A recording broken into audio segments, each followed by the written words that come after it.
Seminari umugabane wa rurema, abagarayi nziza uri isoko y'ubuhizi, himbarwa himbarwa gicumbi cy'ubuhanga, murezi w'intumwa za Nyagasani, sugira sugira sugira sugira hose, ubatara bakuru mugisha dushagaye ubutaretsa, ganzi vuga filozofiya utoza kurera ubushishozi, bagashaka ukuri bagucengera bakaba urumuri mu bandi, ariko migo ubasha ubujiji, hora n'abayobozi n'abarezi b'ishaka, nizerwa rugaba yagabiye ubutore, utoza abato kumubera basaseridoti, mu rukundo n'ubudahemuka, sangwa sangwa n'abasore bazira umususu, ubaraga amabanga ya nyir'ijuru, bimakaza ukwemera nyakuri, imbere umurimo n'ubupfura gusenga no kubana neza, ngabire nziza ya mudasumbwa, ngabire nziza ya mudasumbwa, mudasubira uri musuzangabo, uri musuzangabo, mari shindagira n'ubwema bwawe ruberera Imana, Imana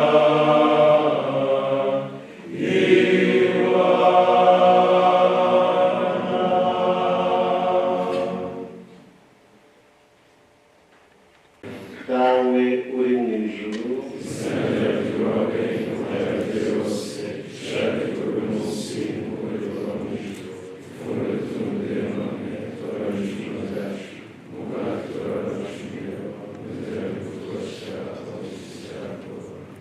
Nyagasani Mana yacu, dutere tugushimira uyu munsi mwiza duhaye, uratwibutsa ibyiza uhora uduhunda, turagushimira urugo watwubakiye, turagushimira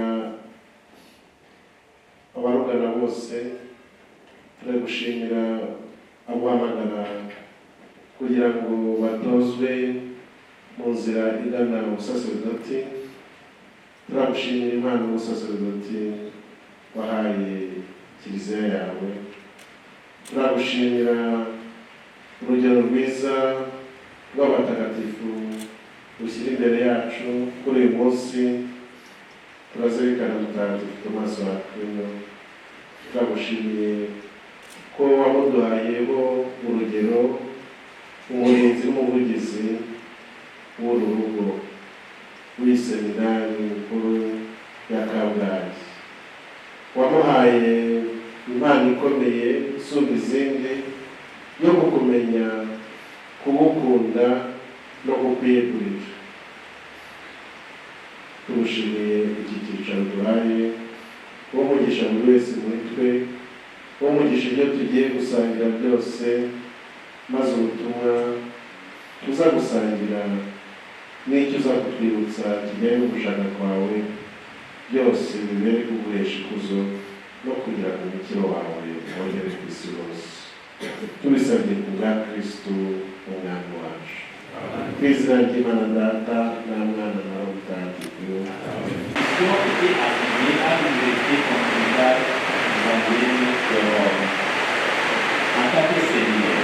Mais avec la réforme des le pape François par sa constitution apostolique d'État Gaudium du 8 décembre 2017, nous devons nous permettre d'affilier en tant qu'institut philosophique simplement d'attendre de travail avec eux au service de l'enseignement philosophique de travail. Le dossier était soumis à ordre et à l'université et nous suivons attentivement et régulièrement ce dossier. Les dernières indications relatives aux corrections à y apporter nous sont parvenues il y a 2 jours, c'est-à-dire le nuit passé, depuis cette semaine. Et nous devons renvoyer à l'ordre de la université ces corrections exigées dans l'immédiat, pas plus tard que cette semaine. Aujourd'hui, nous devons simplement attendre notre Saint-Papa. En nombrant le secteur de Dieu, le Seigneur rend grâce à Dieu pour l'état spirituel et intellectuel, tel qu'on a fait de la recherche de la vérité, un véritable acte d'amour et de service au profit de l'Église et de l'humanité en général. Je n'ai eu doute qu'un bon nombre parmi vous connaît quelque chose aussi simple comme la bataille, mais en l'occasion comme celle-ci, ce n'est pas pour quelque de temps. Ce n'est pas à une heure de temps de revenir sur sa vie, ses œuvres, sa pensée, qui reste, parce que cet homme qui reste comme les abonnements, Internet imminent de la pensée chrétienne, va souligner son immense cardinal, et un grand défenseur et moteur de l'harmonie entre la foi et la raison. Né au milieu de la 3e décennie du XIIIe siècle, certains disent en 1224, d'autres en 1225, il y en a qui disent en 1226. C'est au milieu de cette 3e décennie. Simplement, avec nous, à une période de grande turbulence au niveau intellectuel et culturel, mais sa réaction ne fut pas d'opinion. Ce ne fut pas une réaction d'esquive. Il entra plutôt dans le dialogue sans craindre la complexité des enjeux, conjuguant la foi et la raison. Pour cet homme de Dieu, en effet, toute vérité, d'où qu'elle provienne de la science, provienne de la philosophie, provienne de la révélation, a comme source Dieu. Car elle émane de la création ou des décrets de Dieu. Avec cette maxime de toute vérité, vient de Dieu, voir comme source Dieu. Cette maxime dont le fondement se trouve dans la somme théologique, première partie, question numéro 1, article 8, Saint Thomas d'Aquin soutient que la vérité de la raison est philosophique ne peut en aucun cas contredire la vérité de la foi, car Dieu est la source unique de toute vérité. Cette conviction demeure d'une actualité brûlante dans une maison comme celle-ci qui a pour mission la formation des futurs prêtres. Aux philosophes comme Docapariton, étudier la philosophie ne signifie pas s'éloigner de la foi, mais l'approfondir cette foi. Saint Thomas d'Aquin nous enseigne que la foi ne supprime pas la raison, elle relève. La raison, quant à elle, purifie la foi de toute superficialité et l'aide à s'exprimer avec cohérence et crédibilité. Il faut voir ce que je viens de dire dans la somme théologique, première partie, question numéro 1, article 8.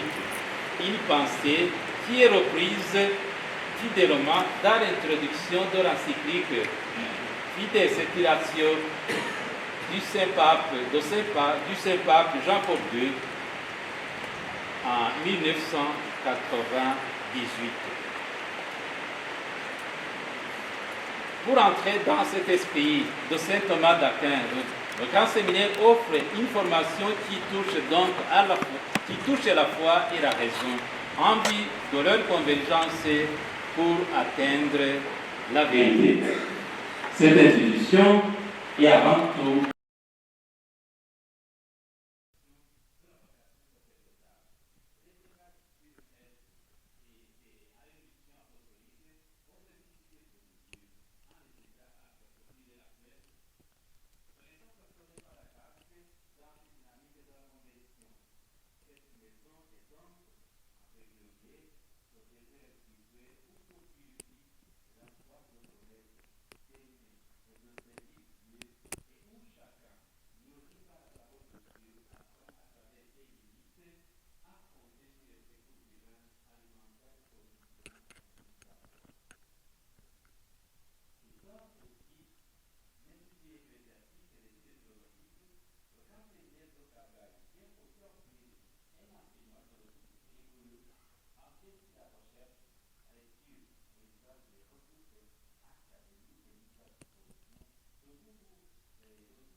Alors, sans vergogne, affronter à la manière de saint Thomas les problèmes de son temps et mener à bien sa mission de messager du Christ, même si les terrains lui semblent terrains non favorables comme ceux du monde d'aujourd'hui.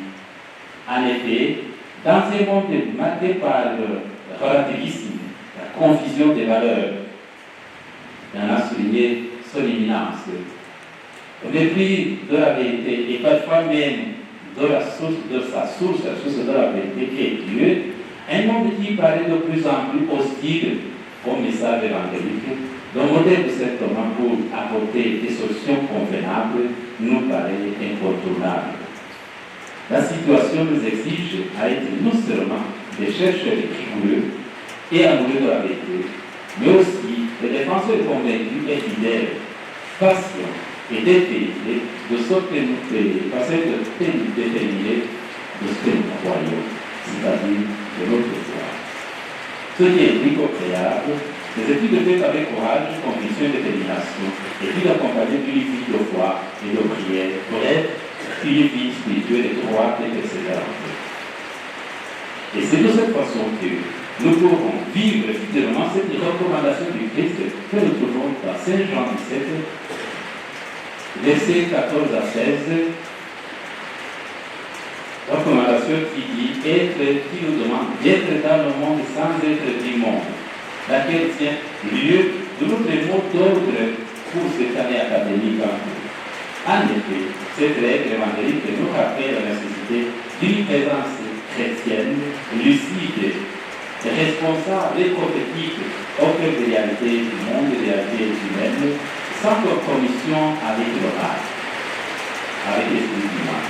Pour arriver à cet objectif, la grande tâche revient sans conteste au séminaire. Mais la part d'ordination de notre formation du candidat demeure aussi essentielle.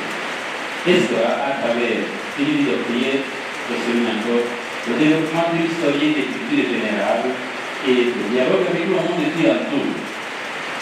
Retour dans la recherche de la vérité et envie de servir l'Église du Christ. Mais alors, pour atteindre cet objectif, les premiers aspects auxquels revient notre profonde gratitude sont nos évêques, membres de la conférence épiscopale du Rwanda, et qui sont en même temps propriétaires de cette maison de formation qui nous envoie ici, séminaristes et formateurs, pour cette mission de préparation de futurs prêtres, des ouvriers de l'Évangile.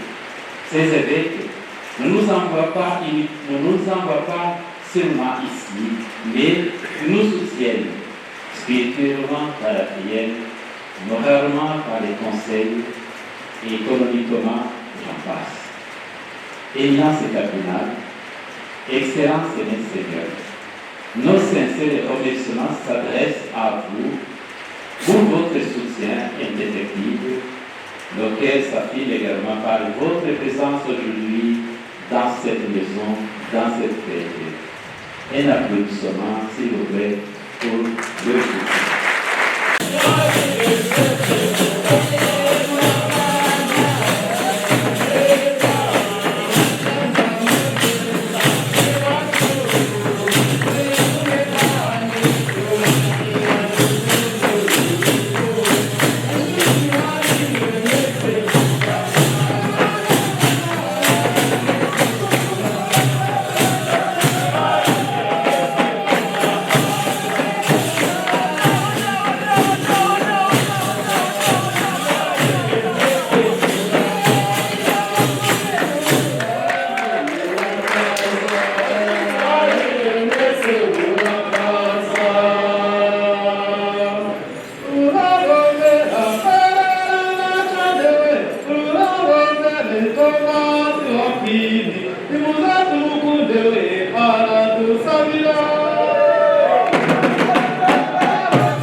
afin que le Seigneur nous apporte de la force, la sagesse et la paix dans votre vie. Nos sincères remerciements s'adressent également à M. l'abbé recteur, au révérend père, l'évêque, père formateur et à tout le corps professoral. Par votre accompagnement attentif, vos enseignements solides et votre témoignage de vie, vous contribuez grandement à notre croissance humaine, spirituelle et intellectuelle. Grâce à vous, nous apprenons à devenir des hommes responsables, capables de servir l'Église avec compétence, humilité et charité. Nous exprimons aussi notre reconnaissance aux ouvriers du séminaire, à la communauté paroissiale, ainsi qu'à tous les chrétiens et bienfaiteurs qui soutiennent notre formation. Et l'engagement discret mais constant contribue à créer un cadre d'éthiopie favorable à nos établissements opérationnels.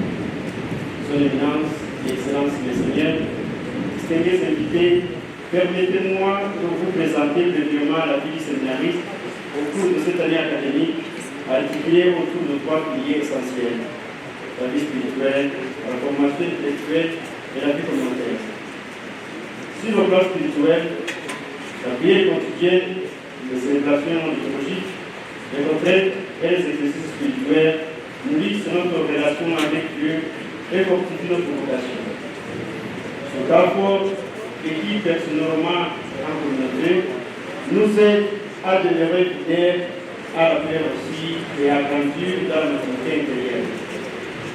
Sur le plan intellectuel, nous bénéficions d'une formation philosophique solide, notamment dans la tradition aristotélique, enrichie par des conférences et par des outils académiques modernes.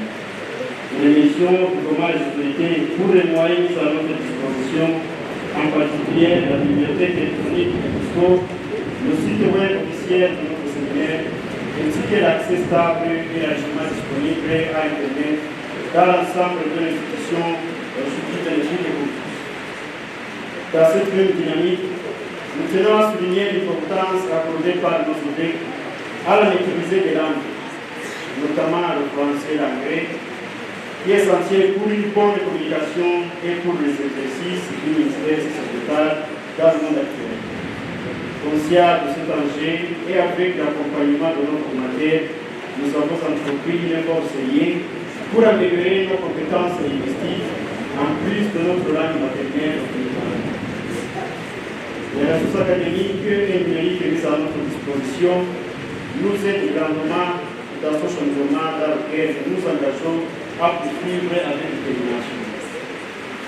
Nous exprimons également notre gratitude pour les coupes apportées aux suggestions formulées par les séminaristes, notamment celles concernant la tenue de la cérémonie de remise du baccalauréat en philosophie civile au grand séminaire de Zotoum de Kakai, initiative désormais effective. Sur le plan communautaire, la vie fraternelle, les activités sportives et les rencontres interséminaires renforcent nos liens et favorisent un équilibre humain indispensable à notre future mission pastorale. À ce niveau, nous saluons aussi les efforts entrepris pour améliorer les conditions de la vie quotidienne, notamment dans la gestion de l'approvisionnement en eau, qui connaît aujourd'hui une amélioration notable, même si les efforts restent encore nécessaires. Chers confrères séminaristes, la vocation sacerdotale est un don précieux, mais aussi une mission exigeante. Inspirons-nous de son tournoi d'accueil pour vivre notre formation avec sérieux, discipline et amour de la vie. Afin de devenir des hommes de prière, de serviteurs fidèles et de pasteurs comme celui de Dieu. En conclusion, nous confions notre séminaire, nos formateurs et chacun de nous a l'intercession de cette maladie. Que cette fête de notre maison soit une occasion de renouveler notre engagement, de fortifier notre fraternité et d'avancer avec confiance sur le chemin de notre vocation. Par l'intercession de la Vierge Marie, notre Dame du Seigneur, que le Seigneur fasse de nous des témoins authentiques de l'Évangile aujourd'hui et demain. À tous et à chacun, merci pour votre présence et votre soutien pour le Père de Saint-Thomas d'Aquin.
ishize nabwo twari turi hano.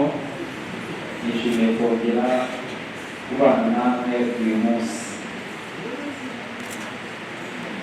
Mugiye kandi kwifatanya kwibuka ubuzima bwa Mutagatifu Tomasi ari umurinzi cyangwa se uwaragijwe iseminari muri ya Kabgayi. Ni igihe cyiza cyo kugaruka ku byamuranze ndetse n'icyo twakuramo mu buzima bwe bw'uyu munsi. Nk'uko byagarutsweho yaba itango ry'Ukarisitiya ndetse no mu babanjirije, Mutagatifu Tomasi ni urugero rwiza umuntu wese yakwigiraho, umuntu wese yafatiraho mu buzima ndetse no mu byo dukora bya buri munsi. Biterwa ishema rero nk'ubuyobozi kuba kugira amahirwe yo gutumirwa mu birori nk'ibi kugira ngo natwe twifatanye umunsi nk'uyu. Ni ishema kandi biterwa no kuba iseminari nkuru iri mu karere kacu. Ni iby'agaciro kandi turashima ubuyobozi bwa Kiliziya bwahisemo ko yaba hano mu karere kacu, kuko mu rugero rw'amashuri dufite mu karere kacu, by'umwihariko kuri seminari cyangwa se ishuri rikuru rihererwamo abazaba saseredoti bigishwa ibijyanye n'ubuhanga ndetse bakanatozwa umurimo kugira ngo bazavemo abantu bazafasha Kiliziya ariko kandi n'igihugu muri rusange, biciye mu gutegura umuryango ndetse n'izindi gahunda zifatanya na Kiliziya. By'umwihariko ku baseminari turi kumwe hano, nagira ngo babwire ko tubakunda, dukunda amahitamo yanyu, dukunda ko mwumviye umuhamagaro kandi turabibonera. Ni umuhamagaro rero w'imbuto nziza haba mu bakirisitu ndetse no mu mibereho myiza y'abaturage dushinzwe. Tubitezeho rero ko namwe muzaba umusemburo w'impinduka, cyane cyane gufatanya mu gukemura ibibazo bibangamiye imibereho myiza y'abaturage. Muzakoresha umuhamagaro wanyu nk'uko n'ubundi ababanje hano babikora mu kwigisha yaba imiryango nk'uko nabivuze, kubana neza, kubahiriza inshingano zayo ndetse z'abayigize kandi no guteza imbere igihugu mu ngeri zose.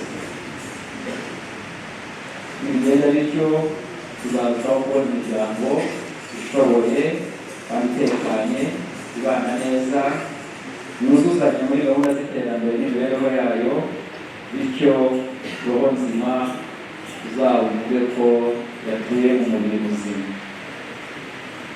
Mutagatifu Tomasi w'Akwino yadusigiye isomo rikomeye ryo kutirata ibyo turi byo, kutirata ibyo tuzi, ahubwo tukirata Kristo Yesu watumye tubimenya cyangwa se we rumuri twigiramo. Ni inshingano yacu rero cyane cyane nk'abari hano ariko natwe twese gukomeza uyu murage mwiza wa Mutagatifu Tomasi wo kwita ku bumenyi n'umurimo w'Imana mu bikorwa byacu bya buri munsi, tukirinda ibikorwa biganisha ku bibazo, ahubwo tugaharanira gukomeza ibyiza Imana ndetse n'abantu. Kuri uyu munsi mukuru rero ndagira ngo nongere nshimire Kiliziya Gatolika n'abafatanyabikorwa bakomeye mu iterambere ry'abaturage, uruhare rwanyu mu burezi, mu buvuzi, imibereho myiza ndetse no kujijura abaturage mu buryo bwa rusange, gufasha kandi batanga umusanzu ukomeye mu iterambere ry'igihugu cyacu by'umwihariko ku baturage b'akarere ka Muhanga. Turabashimira kandi uruhare rwanyu mu kubaka no guhugura umuryango kuko tubona impinduka zabo byagezeho. Izigiye magambo ndashimira muri mwese mwitabiriye uyu munsi mukuru ndetse n'abagize uruhare mu kuwutegura. Twe kenshi iyo dutashye cyangwa twatumiye umunsi nk'uyu tumara amasaha atatuye tukaba twamaze, ariko umunsi nk'uyu kuwutegura biba byatwaye imbaraga nyinshi, byatwaye umwanya munini. Turabashimira abawuteguye kandi mukadutumira mukagira ibyicaro byiza. Murakoze, mukomeze kugira umunsi mwiza. Turirimba ku matama nyakubahwa padiri mukuru, umwanya ni uwanyu.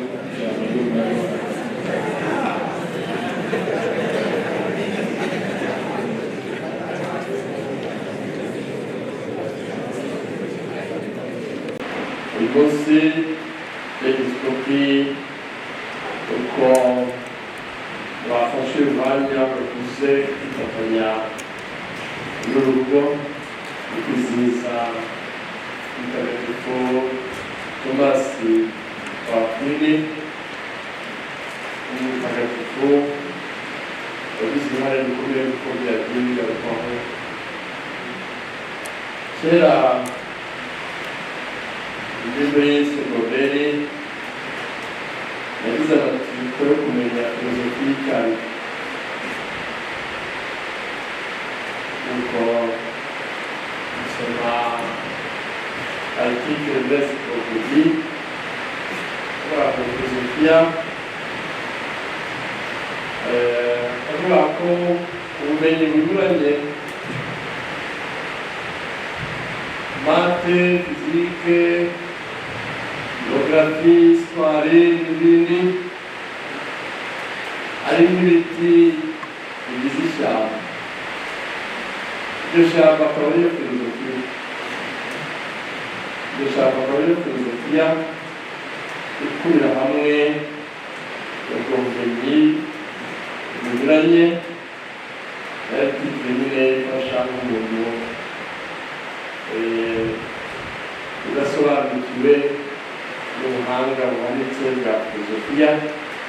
Nimuha nama urugero ko ari ubumenyi bukurira hamwe ubundi bumenyi bunyuranye buba bumeze nk'ibiti mu ishyamba. Noneho bashobora kubona ishyamba muri rusange, kwitabira muri filozofiya ukabibona, kugira ngo mujye mubibona mu masomo ayo ari yo yose. Iyo waminuje mu kinyarwanda bita y'ikirenga bayita wiki, diplome baguhaneye bayita PhD, Doctor of Philosophy. Ukuvuga ngo mu bumenyi bwose, mate, fizike, geografi, histoire, uraminuza ukaza kugera kuri kwa kuri kuzuye kwa filozofi waciye muri bwa bumenyi bwawe, ukaba Doctor of Philosophy. Philosophy rero ni ugushaka kugera ku kuri ukoresheje ubwenge mu bushakashatsi bw'ibihari bifite, kugira ngo ushobore kugera kuri uku kuri. Seeking wisdom through reason and evidence. Seeking truth, wisdom through reason and evidence. Rero bishaka ubuki mu Imana yateye umuntu apeti y'ibiribwa na apeti yo gushaka kumenya ukuri. Ibintu bikomeye umuntu akenera n'urukundo, harimo ibitunga umubiri, ariko n'ubwonko bw'umuntu cyangwa se ubwenge bw'umuntu buhora bufite inyota yo kumenya ukuri. Kwa kuri rero gushaka bakugeraho, ariko filozofiya bwa bumenyi buyobora kandi bufasha ubundi. Muri iki gihe umuntu usanga ahubwira ku gace ke muri ya masiyanse bwa bumenyi bunyuranye, akaba ariko yibandaho guhuriza hamwe, ukaza gusanga bigoranye. Ubwo azaduce kuri kwa kuri uyobora umuntu mu buzima, agahitamo igikwiye, agahitamo ikimugeza ku buzima buboneye, ikimugeza kuri nyakuri, kandi kuri nyakuri nyine ni ukugera ku Mana. Umuntu agahera mu ishyamba rya bya biti, ava ku giti kimwe ajya ku kindi, ugasanga bimugoye kuba yarebana hamwe l'ensemble, abe yagera ukuri nyakuri, ku buhanga n'ukuri Imana, agahusha akarindagira muri rya shyamba. Bavuga ati rero kumenya ukuri kw'Imana ari nako kumenya ukuri k'ubuzima, niyo ntego ya hano kuko twagiye tubigarukaho kenshi. Ibi rero bigatuma umuntu ashobora no kumurikira abandi. Wa musizi uvure hano bivuze neza, bitara rimurikira abandi kugira ngo mu buzima umuntu amenye ikwiye, inzira y'ukuri imuyobora kandi imufasha ubuzima, akamenya iyo ajya ntaherereze. Nawe usanga n'umuntu aba yarize mu bumenyi bunyuranye, ariko ugasanga mu buzima arahushije,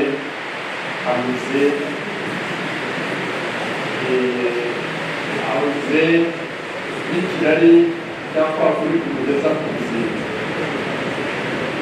Urabibona irari ry'ibintu, ugasanga irari ry'ibintu biramutwaye, ahugiye muri ibyo, ahugiye ubuzima kandi ibintu atari bwo buzima. Irari ry'umubiri, inda nini, ijya no kunywa, hari irari ry'umubiri, ugasanga iraha ry'umubiri riramutwaye, aratukiye, yangirira ubuzima bwe, arabuze, yarize. Ari muri rya shyamba, ariko ntabone inzira ituma ashobora kuba no gukoresha bwa bumenyi bunyuranye.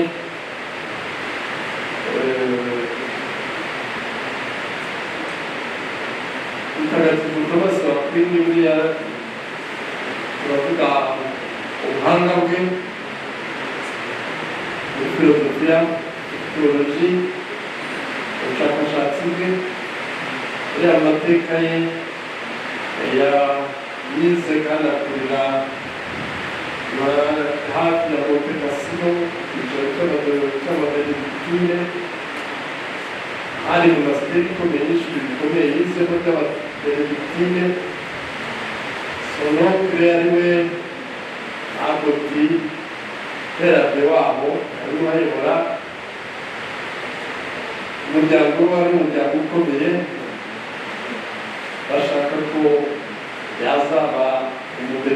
Benedictine akanasimbura son oncle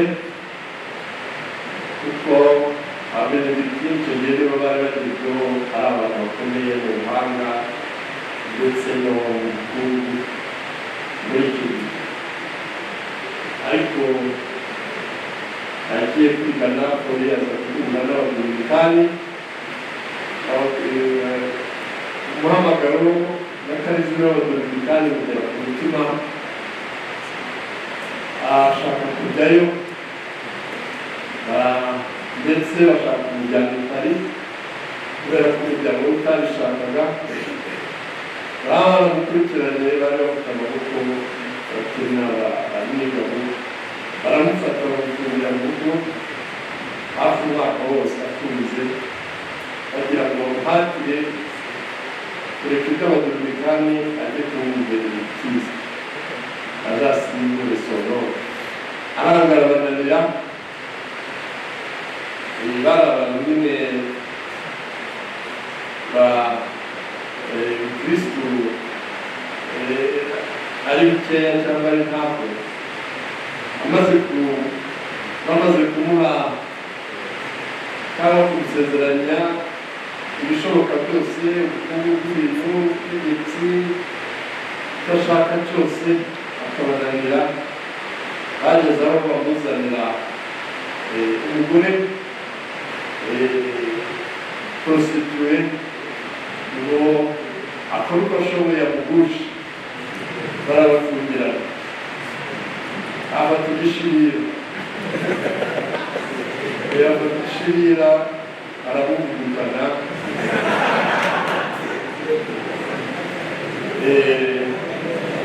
Uwo mugore w'indaya aravuga ati sigiye ugiye gupfa, ikizamini mwampaye kirananiye.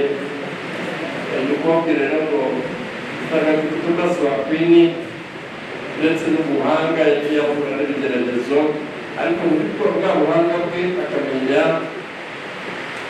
igikwiye, akamenya inzira y'ukuri yemera kuba yahara byose kubera ubuhanga bwe ahuza n'ubuzima. Filozofiya rero ibe kuko inzira ibafasha gushishoza no kubera abandi urumuri, aho ubona muri iki gihe usanga dufite ibibazo bikomeye by'abantu bacurama mu gufasha, ukasanga babura critical thinking ngo ugire ibyo wiyaka bikagufasha kuyobya umuntu agacugira akajyaho ibibazo kanaka ko yize byamumariye iki ari ubusinzi, ubuzima bwaramunaniye. Ubushakashatsi buri mu bintu bikomeye byaranze Mutagatifu Tomasi wa Akwini, ahereye kuri filozofi akashobora kuyifashisha mu kurushaho gucengera amayobera y'Imana no kuyifasha kumva ubuhanga buhanitse n'amayobera y'Imana. Kimwe mu bintu rero bisabwa cyane muri filozofiya ndetse n'ubundi bumenyi n'ubushakashatsi. Duhereye hano iwacu mu ndangagaciro zacu, nahoze numva abasizi hano mu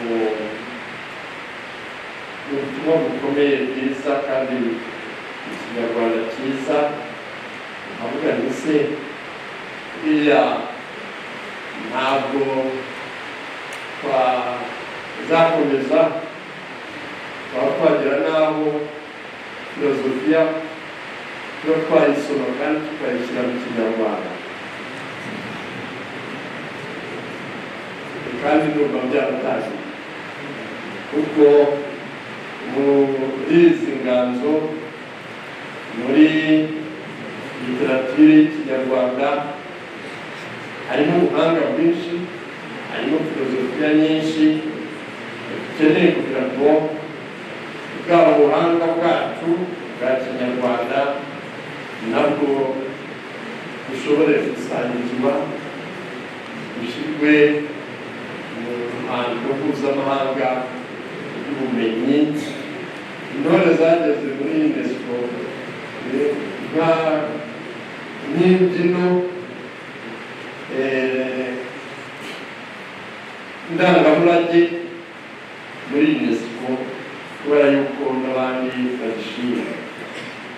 Hari rero n'ubuhanga bwinshi ahangaha muri filozofi niyo institut dufite superieri yonyine mu Rwanda ushobora kwigamo filozofi. Ifite umurage ukomeye n'ideni rikomeye. Umukurambere wacu Musenyeri Alexis Kagame yakoze ubushakashatsi ndetse agera no kuri filozofi bantu. Filozofi bantu ni filozofi yigwa mu ahandi mu mahanga y'i Burayi. Uzasanga abantu nka za Kameruni na Kongo b'abahanga aba-expert muri filozofi ya Kagame, filozofi ya Musenyeri Kagame. Ariko wagera iwacu ugasanga ini challenge impa abato kugira ngo bitangire kugira inzozi, bitangire gutekereza uko ubuhanga bwacu bwatejwe imbere, bwashyirwa ahagaragara, tukagira umusanzu dutanga mu bumenyi muri rusange bwa Kiliziya ndetse no ku isi. Ubushakashatsi bwa Musenyeri Alexis Kagame, filozofi ya Alexis Kagame, kugira ngo mushobore kugenda mwiteza imbere. Ahangaha ndabwira cyane cyane n'abarimu n'abaprofeseri, ubundi abanyeshuri n'abafundi uburyo baba begeranya amatiyeri, bakora ubushakashatsi bakegeranya amatiyeri, umucanga, sima, imisumari, ibyuma, hanyuma umwashitekiti akabayobora akabereka muri za travura bakora mu bushakashatsi, akabayobora akabageza ku nyandiko no kuri filozofiya inoze kugira ngo dukomeze guteza imbere filozofiya n'ahandi wacu, duhereye no mu buhanga muri filozofiya nyarwanda. Tugenda iyobora abanyarwanda kandi yabayoboye. Muri iki gihe hari ikibazo gikomeye gisigaye kiriho cyo guhuza imyigire, ubumenyi. Mu kwezi kwa 10 gushira mu ntangiriro z'ukwa 11 twari Roma muri yubile y'uburezi, yubile ya education na dicasteri ya education na culture. Noneho hari ibiganiro byagiye bitangwa kuri artificial intelligence.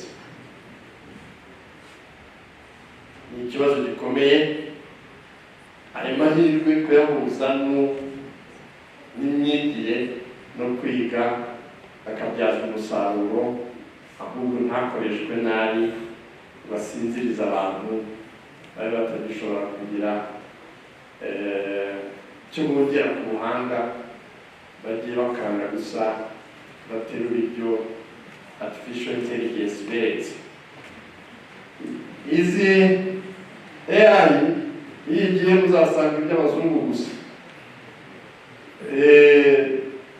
twebwe bwa buhanga bwacu kuba natwe aho kugira ngo tumere bunguri by'abandi bakoze, ahubwo natwe n'ubuhanga bwacu, filozofi yacu, wisdom yacu tuyishyire nayo ibe yajya mu ruhando rw'amahanga ndetse no mu y'ikoranabuhanga.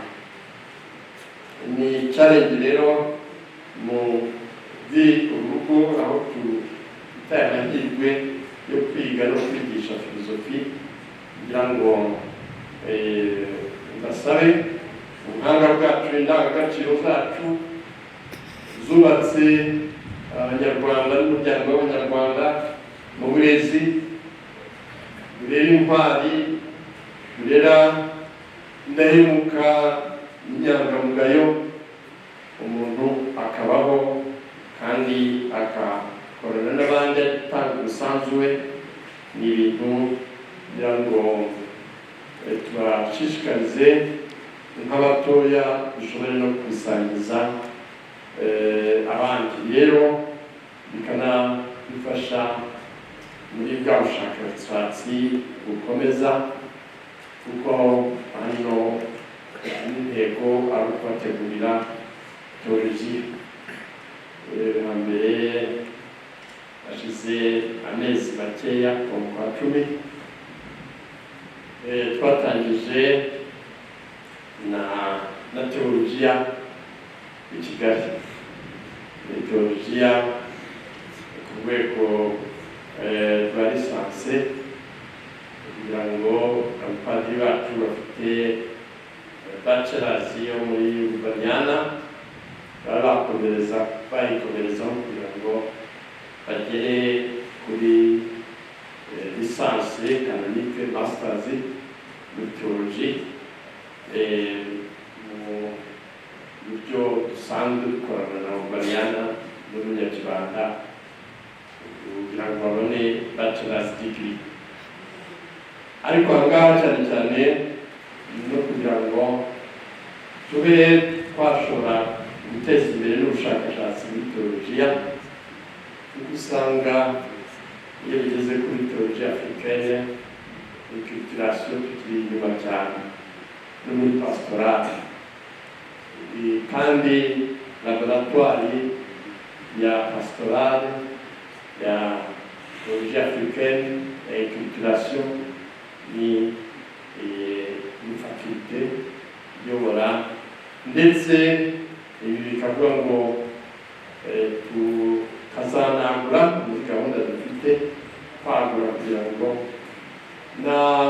n'abandi abiyegurira Imana, ababikira, abafurere, abalayiki babe nabo bagira amahirwe yo kwiga teolojiya, kugira ngo dufatanye, kuko sinode bidusaba ni ugufatanya tukagendera hamwe, kandi buri muntu wese wabatijwe akaba afite ubutumwa buherezabutumwa, kugira ngo twese turusheho kuzuzanya, cyane cyane nk'iyo tubona mu Rwanda nta babikira b'abateologiyene dufite, kubera kutagira faculté ya teoloji, nta mahirwe aba ahari. Niyo mpamvu rero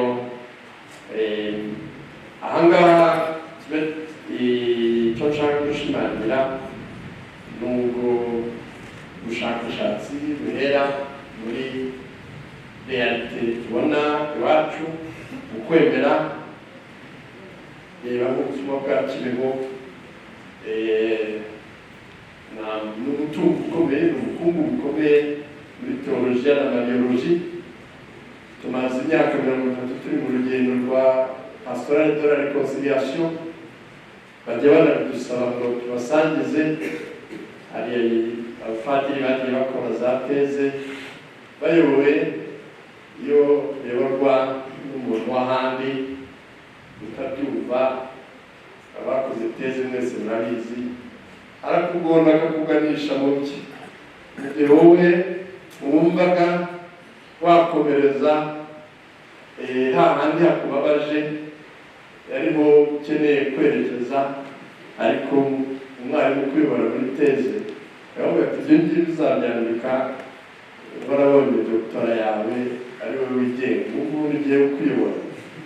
Ibyo ngibyo ushaka kuzana ntaho byanditse, nta referanse mfite unyereka ngo mbe nanjye najya kureba iyo suruse yawe niba ariyo. Dukeneye rero ko abadogiteri bacu noneho dutangira mukayobora abato bafite impano b'abahanga kugira ngo mujye mu cyerekezo gicukumbura kandi gifasha kwemera kwacu. Pastorale yacu irashinga imizi mu bukungu dufite no mu buhanga dufite mu Rwanda, gutyo dushobore no kuba twasangiza abandi ubwo buhanga nk'uko Musenyeri Kagame yabigezeho muri filozofiya, ariko aho yagarukirije akadomo full stop nta munyarwanda urongeraho, ariko barimo baraza. Niyo mpamvu ngira ngo bararike n'izindi magambo rero nagira ngo soreza ngaha bashimira episkopi uko mwaje ngo dufatanye, gushimira abarezi bari bikuru urugo uko rususurutse n'impano dufite zinyuranye. Umunsi nk'uyu turatubona amatara ntahari ayo dusogongejeho ari kwa Minani, ni bishimira Imana kandi turasaba ngo ayo matara nyine akoreshwe ntahere muri bya shyamba rya filozofiya igiti ku kindi, ahubwo abone inzira iboneza mu butumwa bwacu, mu buzima bwacu, ndetse cyane cyane imurikire n'abandi, kuko bitegura abayobozi b'ejo, abasaserdoti muri kiliziya no mu gihugu. Murakoze, mukomeze mugire umunsi mwiza wa Mutagatifu Thomas wa Akwino.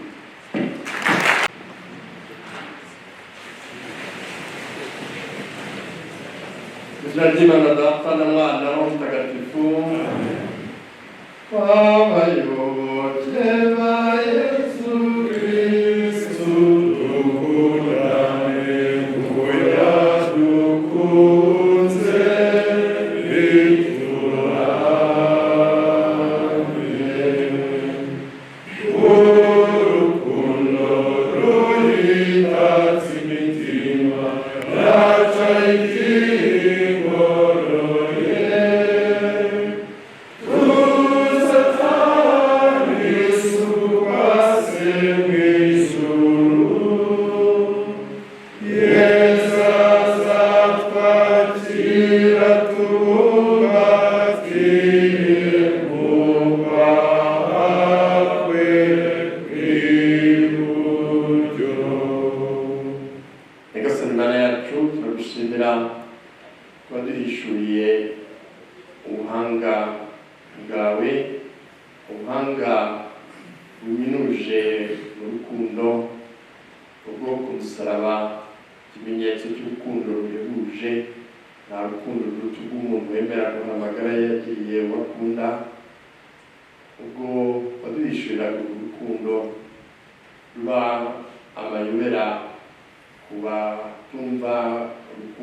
tubereye isoko y'ubuzima, iduhe n'imbaraga zo gukomeza kuguhereza.